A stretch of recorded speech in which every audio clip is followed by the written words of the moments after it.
Hello everyone, कैसे हैं आप सब। आई होप आप ठीक ही होंगे। आप देख रहे हैं विद्या एजुकेशन। विद्या एजुकेशन में आपका स्वागत है। तो आज का जो होने वाला है जीवन परिचय वो बहुत ही इंपॉर्टेंट होने वाला है। वो है महाकवि महाकवि सूरदास जी का जीवन परिचय है। ये क्लास 10th और 12th के लिए बहुत ही यूजफुल है। ये 2025 के लिए है। ये क्लास 10th के लिए वेरी इंपॉर्टेंट है। आप इस क्लास से 5 नंबर लेने वाले हैं। वीडियो के अंत तक बने रहें। वीडियो के अंत तक रहेंगे तो हम आपको शेड्यूल बताएंगे, अपने अभियान लक्ष्य के बारे में बताएंगे और खुशखबरी के बारे में बताएंगे। एक नई खुशखबरी आई है, एक नई ब्रेकिंग न्यूज आई है, उसके बारे में बताएंगे। इसमें बताएंगे 3 नंबर का तो जीवन परिचय होता है, 2 नंबर की रचनाएं होती हैं। क्या होती हैं? 2 नंबर की रचनाएं होती हैं। तो आज जानते हैं महाकवि सूरदास जी के जीवन परिचय के बारे में, जो टेंथ क्लास में 5 नंबर बटोरने वाले हैं। इस क्लास से 5 नंबर कलेक्ट करने वाले हैं आप। तो आइए जानते हैं। अगर आप चैनल पर नए आए हैं, पहली बार आए हैं, इसी तरह की क्लास चाहते हैं, आप इसी तरह की पढ़ाई चाहते हैं और बेस्ट पढ़ाई चाहते हैं, अतिरिक्त तैयारी चाहते हैं, जवाहर नवोदय विद्यालय प्रवेश परीक्षा, सैनिक स्कूल प्रवेश परीक्षा क्लास 6 एवं 9th के लिए और हिंदी मीडियम इंग्लिश मीडियम दोनों माध्यमों के लिए चाहते हैं, क्लास नर्सरी से 12th तक, तो इस चैनल को सब्सक्राइब अवश्य कर दें। साइड में बेल आइकन अवश्य दबाएं, दबाना बिल्कुल ना भूलें। तो आइए आज की क्लास की तरफ चलते हैं। आइए, आज की क्लास है यूपी बोर्ड परीक्षा 2025 क्लास 10th, विषय हिंदी के बारे में। किसके विषय के बारे में? हिंदी के बारे में। ये है कवि सूरदास जी का जीवन परिचय देते हुए एवं उनकी रचनाएं लिखिए। 3 नंबर का आता है आपका जीवन परिचय, 2 नंबर की केवल क्या आती है? 2 लाइन की 2 रचनाएं आती हैं। हमारे शेड्यूल हैं, हमारे क्लास के शेड्यूल हैं। एक सुबह 7 बजे क्लास आ रही है, एक सुबह 7 बजे आ रही है, एक और 3 क्लासें शाम को आ रही हैं। शाम को 5 से 6, 6 से 7, 7 मतलब एक 5 बजे क्लास आ रही है, एक 6 बजे आ रही है, एक 7 बजे। 3 क्लासें शाम को आ रही हैं। बिना कॉपी पेन लिए आप 2 बार एक क्लास को 2 बार देखें, पूरे माइंड में सेट हो जाएगी, पूरे माइंड में फीड हो जाएगी। हम सरल ट्रिक के साथ बता रहे हैं। बहुत सारी चीजें इसमें हमने अपने खुद ऐड की हुई हैं। 2025 में नए सिलेबस बदलाव हुए, हमने सिलेबस के बारे में भी जाना है। हमने सिलेबस के बारे में 10th 12th में बताया है, सभी विषयों के लिए बताया है। आप कहां जाके देख सकते हैं? प्लेलिस्ट में जाके देख सकते हैं। हमारी सिलेबस कंप्लीट सिलेबस की वीडियो डली हुई है। तो आइए आज के महाकवि सूरदास जी के जीवन परिचय के बारे में जानेंगे। इनकी क्या कृतियां रही, इनकी क्या संघर्ष रहे, ये कहाँ जन्मे, कौन से जिले में जन्मे, कौन से गांव में जन्मे, सब कुछ जानते हैं। आइए जानते हैं। हम सबसे पहले डालेंगे अच्छे से ब्लैक स्केल या ब्लैक पेन से हेडिंग अच्छे से। महाकवि कवि सूरदास जी का जीवन परिचय, फिर नई लाइन से जानेंगे जीवन परिचय अच्छे से, इस तरह से डैश करेंगे अच्छे से। अब आगे जानते हैं महाकवि सूरदास जी का जीवन परिचय कहाँ हुआ था। कहाँ हुआ था? महाकवि सूरदास का जन्म आगरा जिले के रौनकता, जब सिकंदरा क्रॉस करेंगे, आगरा क्रॉस करेंगे तो साइड में एक गांव पड़ता है। अब तो आगरा में अंदर आ गया है रौनकता इनकी समाधि स्थल है। समाधि स्थल तो मथुरा में है, लेकिन रौनकता इनका जन्म हुआ था। तो वहां एक इनके नाम का एक मूर्ति बनी हुई है। वो लोग अभी भी दर्शन करने जाते हैं। आगरा जिले के रौनकता नामक ग्राम में हुआ था। ग्राम में रौनकता, गांव का नाम क्या था इनके? रौनकता। 1478 ईस्वी में, कौन से में? सन हमेशा ध्यान रखेंगे। 1478 ईस्वी में पंडित रामदास के घर पर हुआ था। पंडित रामदास के कहां हुआ था? घर पर। पंडित जी थे, उनके घर पर हुआ था। ऐसे ऐसे महान विद्वान जन्मे हैं, उनके जन्म का भी नहीं पता था, खुद नहीं उन्हें पता था कि हमारा जन्म कहाँ हुआ है। फिर भी वो इतना नाम कर गए। किससे कर गए? एक शिक्षा ही तो है। शिक्षा न होती तो एक रिक्शा चालक का बेटा रिक्शा चालक ही रहता। शिक्षा न होती एक सब्जी बेचने वाले का बेटा सब्जी बेचला ही वाला बनता। शिक्षा न होती एक रेडी ठेला मजदूर का बेटा रेडी ठेला मजदूरी लगाता। मजदूरी मैकेनिक का बेटा मैकेनिक ही बनता है। शिक्षा ही से तो सब कुछ हुआ है। देखो, इनका जन्म हुआ है कहाँ, इन्होंने कितनी कितनी उपाधियां प्राप्त की हैं, इन्हें खुद नहीं पता कि हमें पालन पोषण किसने किया। तो आइए जानते हैं। पंडित रामदास के घर पर हुआ था। कहां हुआ था? पंडित रामदास के घर पर हुआ था। पंडित रामदास सारस्वत ब्राह्मण थे। जब पंडित जी पहले ही लग गए तो ब्राह्मण तो थे ही, पंडित जी तो थे ही, ब्राह्मण तो थे ही। सारस्वत कौन थे? पंडित रामदास का पूरा नाम क्या था? पंडित रामदास सारस्वत। कुछ विद्वान सीही नामक स्थान पर बताते हैं। कुछ विद्वानों का मानना है कि आगरा में रुनुकता नामक पंडित रामदास के घर पर हुआ था, लेकिन कुछ विद्वानों का मानना है कि यह जन्म कहाँ हुआ था? किसका? सूरदास जी का। कहाँ हुआ था? सीही नामक ग्राम में हुआ था। कहाँ हुआ था? सीही नामक स्थान को सूरदास जी का क्या मानते हैं? जन्मस्थली बताते हैं। क्या बताते हैं? जन्मस्थली बताते हैं। अनेक अनेक मत है। और आगे क्या बताते हैं लोग, और देखते हैं। सूरदास जी जन्माद्ध थे या नहीं, इस संबंध में भी अनेक मत हैं। सूरदास जी क्या थे? जन्माद्ध थे या नहीं, इस संबंध में भी अनेक लोगों के अनेक मत हैं। कुछ लोगों का कहना है कि बाल मनोवृत्तियों एवं मानव स्वभाव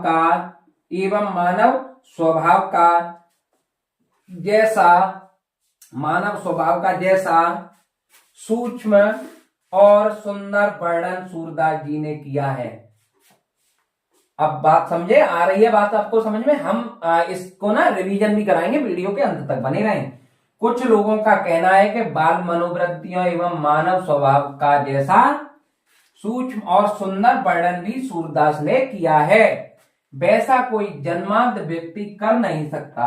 ऐसा कोई जन्मांध व्यक्ति आज तक जन्मा ही नहीं जैसा वर्णन सूरदास जी ने किया है इस संसार में। इसलिए ऐसा प्रतीत होता है कि वे संभवतः बाद में अंधे हुए होंगे।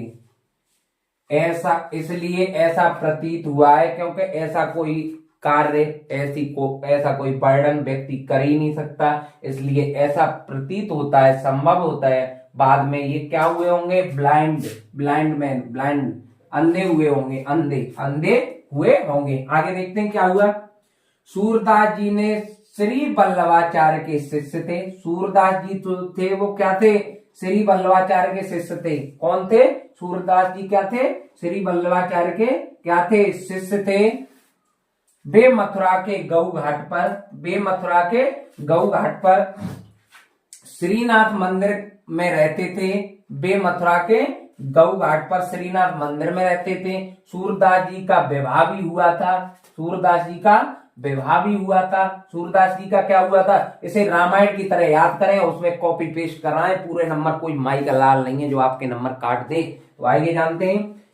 सूरदास जी का ऐसा माना जाता है कि विवाह भी हुआ था। विरक्त होने से पहले वे अपने परिवार के साथ ही रहा करते थे। पहले वे दीनता के पद गाया करते थे। पहले वे किसके पद गाया करते थे? दीनता के पद गाया करते थे। किंतु वल्लभाचार्य के संपर्क में आने पर, क्योंकि सूरदास जी के गुरु कौन थे? वल्लभाचार्य के संपर्क में आने के बाद, कांटेक्ट में आने के बाद वे कृष्ण लीला का गान करने लगे। श्री कृष्ण, क्योंकि वल्लभाचार्य कहाँ रहते थे? ये रहते थे मथुरा में। और मथुरा में सबसे ज्यादा धुन, सबसे ज्यादा चिनकारी, किलकारी किसकी सुनाई देती है? श्री कृष्ण भगवान और राधा रानी की सुनाई देती है। क्या किसकी? श्री कृष्ण भगवान और राधा रानी की क्या सुनाई देती है? किलकारी सबसे ज्यादा। तो जब वो संपर्क में किसके आ गए? वल्लभाचार्य के संपर्क में आ गए। आने के बाद वे कृष्ण लीला का गान करने लगे। किसका? कृष्ण लीला का गान करने लगे। एक बार मथुरा में सूरदास से तुलसीदास की भेंट हो गई। वो कहां थे? सूरदास जी मथुरा में आ गए। वल्लभाचार्य उनके गुरु थे, तो वो श्री कृष्ण लीला का ज्ञान करने लगे। वहीं मथुरा में आने के बाद उनकी भेंट किससे हो गई? सूरदास जी से भेंट हो गई उनकी। सूरदास से भी प्रभावित होकर ही तुलसीदास जी ने सूरदास से ही प्रभावित होकर, क्या किसने? तुलसीदास ने सूरदास, क्योंकि सूरदास महान ज्यादा थे तुलसीदास से, तो तुलसीदास ने सूरदास से प्रभावित होकर ही श्री कृष्ण गीता की रचना की। कहाँ हुई उनकी भेंट? मथुरा में। किसके गायन गाया करते थे? कौन? सूरदास जी कृष्ण लीला के गायन गाया करते थे। जब कृष्ण लीला के गायन गाते गाते गाते गाते तुलसीदास ने देखा ये तो कृष्ण भक्त हैं, बहुत बड़े भक्त हैं कृष्ण, तो इनसे ही प्रभावित होकर इन्हें ही मोटिवेशनल गुरु मानकर इन्होंने किसकी रचना की? श्री कृष्ण गीतावली की रचना की। किसकी की? श्री कृष्ण गीतावली की इन्होंने रचना कर डाली। किसने कर डाली? तुलसीदास ने। किसने? तुलसीदास ने। अब आगे देखते हैं क्या हुआ। कवि सूरदास जी की मृत्यु, कवि सूरदास जी की मृत्यु 1583 ईस्वी में गोवर्धन के पास पारसौली नामक गांव में हुई। जन्मे कहां थे? आगरा के पास रुनुक्ता में। मृत्यु कहां हो गई? गोवर्धन, क्योंकि ये मथुरा में रहते थे, मथुरा के पास गोवर्धन, गोवर्धन में पारसौली नामक गांव में इनकी मृत्यु हो गई। एक बार रिवीजन करते हैं, पहले पूरा पढ़ते ही थे।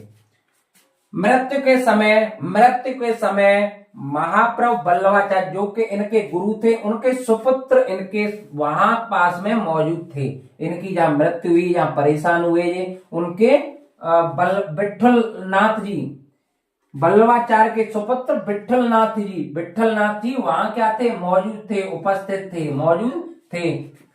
अंतिम समय में उन्होंने गुरु वंदना संबंधी यह पद गाया। मतलब बल्लभाचार्य ने नहीं, इन्होंने क्या नाम है, सूरदास जी ने अंतिम समय में यह पद गाया। किसने गाया? सूरदास जी ने गुरु वंदना गाई, अपने गुरु के लिए गाया। मुझे बहुत इंटरेस्टिंग लगता है, आपको भी गा के सुनाता हूं, आप भी गुनगुनाएं जरूर। भरोसो दृढ़ इन चरणन केरो, श्री बल्लभ नख छद छटा बिनु सब जग माज अधेरो। मुझे बहुत अच्छा लगता है, आप भी गुनगुनाएं मेरे साथ में, तब याद होगा। ये आपको लिखना पड़ेगा, तब आपका जो जीवन परिचय है वो सुंदर बनेगा। भरोसो दृढ़ इन चरणन केरो, श्री बल्लभ नख छंद छटा बिनु सब जग माज अधेरो। समझ रहे हैं? ये क्या गाया इन्होंने? गुरु वंदना गाई मृत्यु से पहले, तो अंतिम समय में गाई इन्होंने। अब हम इसका रिवीजन करते हैं, तब आपको रचनाएं बताएंगे, वीडियो के अंत तक बने रहें। अब बात करते हैं सूरदास जी का जन्म कहां हुआ था? आगरा के पास रुनुक्ता नामक गांव में। इनका जन्म कितने ईस्वी में हुआ था? जन्म कितने ईस्वी में हुआ था? कितने में? 1478 में। 1478 में। मृत्यु कब हुई? 1583 में। मृत्यु कब हुई? 1583 में। कहां हुई? गोवर्धन के पारसौली में। जन्म कहां हुआ? रुनुक्ता, आगरा के पास रुनुक्ता में 1478 में। मृत्यु 1583 में। कहा? गोवर्धन के पास पारसौली नामक गांव में। अब देखते हैं, थोड़ा थोड़ा जल्दी ही रिवीजन करेंगे। महाकवि सूरदास जी का जन्म हुआ आगरा के रुनुक्ता गांव में 1478 ईस्वी में। पंडित रामदास के घर पर हुआ। पंडित रामदास क्या थे? पंडित रामदास सारस्वत क्या थे? ब्राह्मण थे। कुछ लोगों का मानना है इनका जन्म सीही नामक गांव में हुआ। कहां हुआ? सीही नामक गांव में हुआ। कहां हुआ? सीही नामक गांव में। कुछ लोगों का मानना है। सूरदास जी जन्माद्ध थे या नहीं थे, इनके अनेक लोगों के मत हैं। कुछ लोगों का कहना है कि बाल मनोवृत्तियों एवं मानव स्वभाव जैसा इनका स्वरूप था। क्या था? सूक्ष्म और सुंदर स्वरूप था, वर्णन था। वैसा कोई जन्माद्ध व्यक्ति पैदा ही नहीं हुआ जैसे ये थे मनोवृत्तियों के। कुछ लोगों का मानना है अगर ये ऐसे थे तो जरूर ये लास्ट में अंधे रहे होंगे, अंधे हुए होंगे। ठीक है, अंधे हुए होंगे संभवतः। सूरदास जी बल्लभाचार्य के शिष्य थे, मतलब सूरदास जी के जो गुरु थे वो बल्लभाचार्य थे। बल्लभाचार्य कहाँ रहा करते थे? मथुरा में रहा करते थे। मथुरा में रहा करते थे। ठीक है, मथुरा में रहा करते थे। इनके कुछ लोगों का मानना है कि इनका विवाह भी हुआ था। मथुरा के गऊ घाट पर बल्लभाचार्य जी रहा करते थे। कुछ लोगों का मानना है इनका विवाह भी हुआ था। विरक्त होने से पहले भी अपना परिवार के साथ रहा करते थे, मतलब अलग बिछड़ने से पहले कुछ लोगों का मानना है कि जहां रहते थे वो अपने परिवार के साथ पहले रहा करते थे। पहले वे दीनता के पद गाया करते थे, पहले वे दीनता के पद गाया करते थे। जब गुरु वल्लभाचार्य उन्हें मिले तब उन्होंने कृष्ण गीतावली की रचना की। कृष्ण गीतावली इट मीन्स वो मथुरा में आ गए और गुरु वल्लभाचार्य के साथ रहने लगे। और मथुरा में सबसे ज्यादा जो धुन सुनाई देती है वो श्री कृष्ण भगवान की और किसकी, राधा रानी की सुनाई देती है। तो ऐसे ही इनके संपर्क में आने के बाद कृष्ण गीतावली गाने लगे और एक बार मथुरा में वे सूरदास जी से भेंट हुई। मथुरा में जब कौन आ गए, सूरदास जी आ गए, तो तुलसीदास से भेंट हो गई। जब सूरदास जी क्या गाते थे, कृष्ण गीतावली की रचना तो की, कृष्ण भक्त गान गाया करते थे। तब तुलसीदास ने क्या किया, इनसे प्रभावित होकर श्री कृष्ण गीतावली की रचना कर डाली। इतने मोटिवेशन हो गए तुलसीदास, हो गए किससे, सूरदास से इतने मोटिवेट हो गए, उन्होंने रचना कर डाली। अब आगे आइए जानते हैं, ऐसे ऐसे आपको याद करना पड़ेगा तब याद होगा। आइए जानते हैं, कृष्ण गीतावली की रचना कर डाली किन्होंने, तुलसीदास ने। कवि सूरदास जी की मृत्यु 1583 में कहाँ हुई, गोवर्धन के पारसौली नामक गांव में। जन्म कहाँ हुआ था, 1478 ईस्वी में रोनकता, आगरा के रोनकता नामक गांव में हुआ था। पंडित रामदास सारस्वत के घर पे, पंडित रामदास सारस्वत के घर पे हुआ था। मृत्यु 1583 में हो गई इनकी, पारसौली नामक गांव में हो गई। मृत्यु के समय महापर वल्लभाचार्य के सुपुत्र, मतलब इनके गुरु के सुपुत्र विठलनाथ जी वहां मौजूद थे, वहां उपस्थित थे। वे अंतिम समय में उन्होंने गुरु वंदना संबंधी यह पद गाया, भरोसो दृढ़ इन चरणन केरो, श्री वल्लभ नख छंद छटा बिनु सब जग माज अधेरो। इस तरह से उन्होंने पद गाया। सूरदास जी की प्रमुख रचनाएं, अब आप समझते हैं, ये था आपका जीवन परिचय 3 नंबर का। अगर आपको ये तो जीवन परिचय लिखना ही पड़ेगा तब रचनाएं आपकी मान्य होंगी। आप केवल रचनाएं लिख करके 2 नंबर प्राप्त नहीं कर सकते हैं, इसलिए आपको 3 नंबर का जीवन परिचय था, 2 नंबर की आपकी क्या है, रचनाएं देखते हैं। सूरदास जी की जो प्रमुख रचनाएं 2 नंबर की है, 2 मार्क की है, 2 नंबर की क्या है, सूरसागर, सूरसावली, साहित्य लहरी। इनमें एक चीज कॉमन है, इसलिए ये सरल मानी गई है। ये क्या कॉमन है इसमें, सूरदास जी नाम है तो सूरसागर, सूरदास जी नाम है तो सूरसावली, सूरदास जी नाम है तो साहित्य लहरी। स पे आ रही है सब, सूरसागर, सूरसावली और साहित्य लहरी, ये इनकी क्या है, रचनाएं। आई होप आपको ये कम समय में पसंद आई होंगी। अगर पसंद आया हो ये क्या, जीवन परिचय किसका, सूरदास जी का, किसका, सूरदास का, महाकवि कवि सूरदास जी का जीवन परिचय 2 प्रकार से आते हैं। एक तो आता है लेखक का जीवन परिचय, एक आता है कवि का जीवन परिचय। दोनों ही 10th क्लास में 5-5 नंबर के आते हैं। 3 नंबर का जीवन परिचय, 2 नंबर की क्या, आपकी रचनाएं। रचना भी साथ में याद करनी पड़ेंगी। आप कमेंट में हमें बताएं, आप कमेंट में 10 सेकंड का समय निकालकर बताया करें कि हम किस तरह का कार्य कर रहे हैं। हमारी जितनी भी वीडियो सभी प्लेलिस्ट में जाकर के देखा करें, उससे हमें मोटिवेशन मिलता है, उससे हमें वॉचिंग टाइम मिलता है, जिससे हम कार्य करने के लिए इच्छुक होते हैं। घर बैठे आप क्लास नर्सरी से 12th तक बाइलिंगुअल लैंग्वेज में, दोनों भाषाओं में, अंग्रेजी माध्यम और हिंदी माध्यम दोनों भाषाओं में आप तैयारी कर सकते हैं। आप जवाहर नवोदय विद्यालय प्रवेश परीक्षा क्लास 6 एवं 9, सैनिक स्कूल प्रवेश परीक्षा क्लास 6 एवं 9 की भी तैयारी कर सकते हैं, वो भी घर बैठे कर सकते हैं। तो मुझे आशा है कि आप हमें सपोर्ट अवश्य कर रहे होंगे। तो हमारे अभियान लक्ष्य से जुड़े हमारे क्लास के शेड्यूल है, वो शाम एक तो कितने बजे आती है, एक तो सुबह 7 बजे आने लगी है क्लास, एक शाम 5 बजे, एक शाम 6 बजे, एक शाम 7 बजे, लगातार 3 घंटे शाम को आती है। सुबह 7 बजे आने लगी है। ये हमारे क्लास के शेड्यूल है और हमें यूं ही आप प्यार देते रहिए, यूं ही आप प्यार देते रहिए, ऐसा ही आप आशीर्वाद बनाते रहिए। हम आशा करते हैं, हम इतना माइंड लगाने की कोशिश करते हैं क्या से क्या ऐसा दे पाए जो कि विद्यार्थी के जीवन में हर पल हर क्षण महत्वपूर्ण हो। तो हम जो तैयारी करा रहे हैं वो 10th 12th की अभी लगातार वीडियो आ रही है आपकी, साइंस की वीडियो आ रही है, सोशल साइंस की आ रही है, फिजिक्स केमिस्ट्री मैथ की आ रही है, हिंदी इंग्लिश की आ रही है, ड्राइंग की, सबकी वीडियो आ रही है। लगातार हम बता रहे हैं, हम निबंध, ऐसे एप्लीकेशन, निबंध और प्रार्थना पत्र और ये सेंट्रल आइडिया, जो भी पोएम है, जो भी श्लोक है, सब वीडियो हम लगातार ला रहे हैं। आप कमेंट करें, आप कमेंट करके बताएं तो हम क्या करें, और हम जो जिस मॉडल पेपर से आपको तैयारी कराना चाहते हैं उसका हम एनालिसिस भी करा सकते हैं। आपको 10 सेकंड का समय निकाल कर अगर कमेंट करना होगा तो ज्यादा ना समय को गवाते हुए कैसे कह दूं मैं थक गया हूं, कैसे कह दूं मैं थक गया हूं, ना जाने किस किस का हौसला हूं। तो इसी के साथ जय हिंद।